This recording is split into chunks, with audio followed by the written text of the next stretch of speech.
If you're a parent today, you've probably felt it. That quiet pressure in your home, that sense that your kids are overwhelmed, distracted, or emotionally stretched thin. You've probably wondered why simple tasks feel harder than they used to, why attention seems fragile, or why your child can go from calm to anxious in seconds. And maybe in your quiet moments, you've wondered if you're doing something wrong. But you're not. You're raising kids in a world that is fundamentally different from the one you grew up in. Technology isn't just changing how our kids spend their time. It's changing how they feel, how they think, how they see themselves, and how they understand the world. It's shaping their emotions, their identity, and their sense of belonging. And it's doing all of this at a speed no generation has ever had to navigate before. Let's start with something simple. Your child's brain is still developing. Their emotional systems, their attention systems, their sense of self, all of it is still forming. And technology enters that developing world like a constant stream of stimulation. Notifications, videos, messages, games, alerts, scrolling, swiping, each one is a tiny emotional tug. And when those tugs happen hundreds of times a day, they begin to shape the emotional landscape of your child's mind. Kids today are growing up in environments where emotions are constantly triggered but rarely processed. A funny video makes them laugh, a message makes them anxious, a comment makes them self-conscious, a game makes them excited, a notification makes them alert. Their emotions rise and fall rapidly, but they don't always have the space to understand what they're feeling or why. Digital environments move so quickly that kids don't get the natural pauses that help emotions settle. In the real world, emotions have a rhythm. They rise, they peak, they fall. But online, emotions spike constantly. There's no time to breathe, no time to reflect, no time to reset. Over time, this trains the brain to expect constant stimulation. Stillness becomes uncomfortable. Quiet moments feel like something is wrong. This is why so many kids today struggle with anxiety. Their nervous systems are always on, always anticipating the next input, always bracing for the next emotional spike. It's not that they're fragile, it's that they're overloaded. Identity is also changing. In the past, kids formed their sense of self through family, community, faith, and real-world experiences. Today, identity is increasingly shaped by digital mirrors, likes, comments, followers, and curated images. Kids begin to measure themselves by how others respond to them online.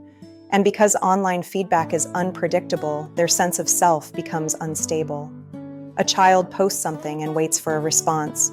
If the response is positive, they feel validated. If it's negative or absent, they feel rejected. Their identity becomes tied to external signals they can't control. And because those signals are inconsistent, their confidence becomes fragile. Kids compare themselves to filtered images, edited videos, and highlight reels. They're trying to measure up to standards that aren't real.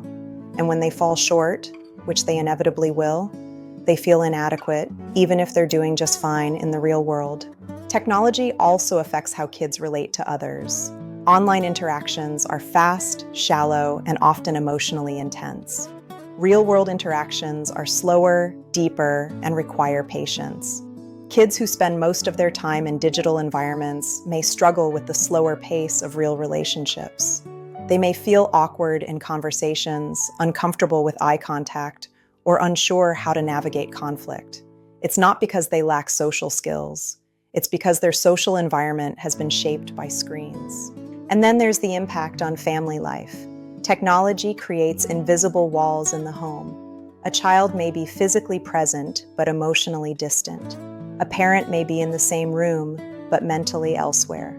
Conversations get interrupted. Moments get fragmented. The home becomes a place where everyone is together, but disconnected.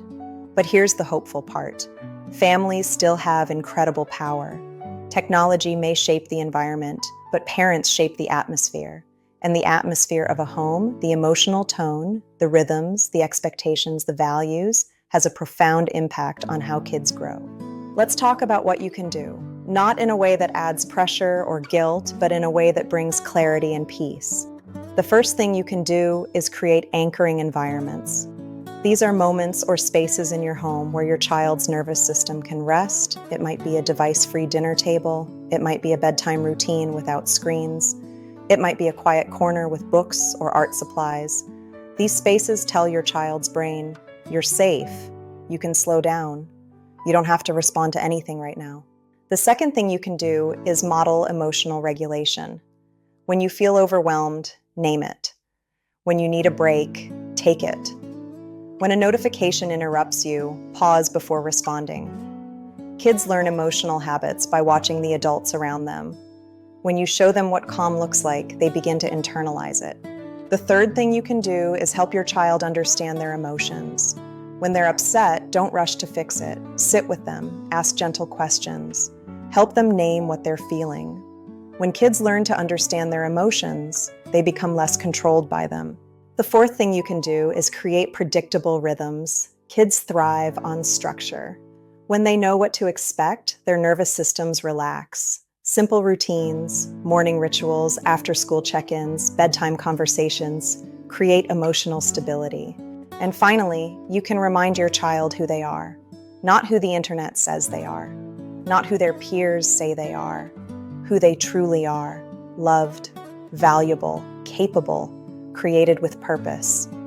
When identity is rooted in something deeper than digital feedback, kids become resilient. Technology may be shaping the world our kids grow up in, but it doesn't have to shape who they become. Your presence, your words, your rhythms, your love, these are the forces that anchor a child's soul. If this helped you see your home and your child a little more clearly, stay with us here at Quantum Compass. We explore the big picture and we bring it home.